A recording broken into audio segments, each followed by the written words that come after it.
Nous sommes Roger Wakeman et Adam Zenny. Aujourd'hui, on fait un concours traditionnel et on explore le sujet de le ski et la planche à neige. Pour faire le ski ou la planche à neige, c'est comme l'art. Pas tout le monde est excellent à l'art, mais votre répétition, vous pouvez être un artiste. Chers juges, chers parents, chers professeurs et chers amis, aujourd'hui, on explore le sujet du ski et de la planche à neige. Pour commencer, une question à laquelle vous avez probablement pensé est quelle est la meilleure sur la montagne, le ski ou la planche à neige? Vous avez de la chance, on va donner une opinion. Pour moi, Adam, je pense que le ski est la meilleure façon pour traverser la montagne parce que vous avez des bâtons de ski pour aider avec les parties plates de la montagne.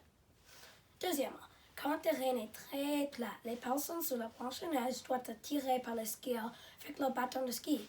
Je suis fatiguée. Troisièmement, quand la montagne est très abrupte, les planches à neige doivent s'asseoir sur les fesses pour arrêter. Quand vous êtes sur les fesses sur la neige, vous devrez être très mouillé.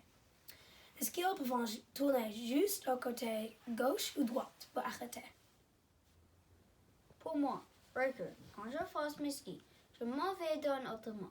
Mais pourquoi vous demandez que le ski soit le meilleur? Pour les raisons suivantes. Les surfeurs de neige vont toujours se déboucler dans la planche à neige. C'est très ennuyant. Deuxièmement, dans mon opinion, le ski est plus facile à prendre, mais plus difficile à masterer. Quand vous prenez la planche de neige, vous devrez trouver de la balance et vous pouvez tomber. Troisièmement, vous avez les bâtiments de ski. Les bâtiments de ski vous aident avec la balance. Mais la planche à neige n'a pas de bâtiment de ski, alors il tombe toujours. C'est très drôle. Ça, c'est pourquoi le ski est le meilleur. De plus, est-ce que vous posez toujours la question c'est quoi le meilleur endroit pour faire du ski et la planche à neige? Préparez-vous à ce que ces questions soient révélées. Votre attention, s'il vous plaît. Le meilleur endroit pour faire du ski est Whistler, BC. Cette station de ski a été votée la montagne numéro en 2015, 2016 et 2017. C'est pas tout. L'hiver dure 90 jours, mais la saison de Whistler est 192 jours. Est-ce qu'il y a les différents types de niveaux de ski? Bonne question. Il y a 4 différents types de niveaux de ski. Pour les débutants, le cercle. Par exemple, le grand-père de moi fait du ski, mais il n'est pas très bon. Il tombe toujours et c'est très drôle. Deuxièmement, il y a les carreaux bleus. Par exemple, la sœur de moi fait faire les carreaux bleus. C'est incroyable parce qu'elle a eu 6 ans.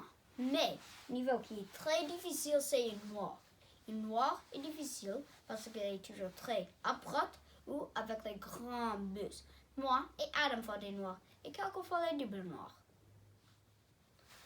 Quelques personnes aiment skier pour se concentrer, d'autres pour se calmer ou pour se relaxer. Une question qui est très populaire est quel type de traverse sur la montagne permet de brûler le plus de calories, le ski ou la planche à neige?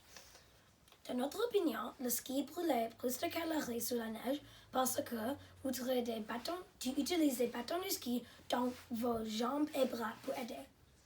De l'autre côté, quand c'est plat pour les personnes sur la planche à neige, vous devrez déboucler et marcher avec une planche à neige. Pour conclure, le ski et la planche à neige sont des très beaux sports pour faire apprendre. Et je pense que moi et Riker nous avons exprimé clairement nos opinions que le ski est mieux que la planche à neige. Maintenant que vous entendez notre opinion, le choix est à vous pour décider quel est mieux, le ski ou la planche à neige. Merci.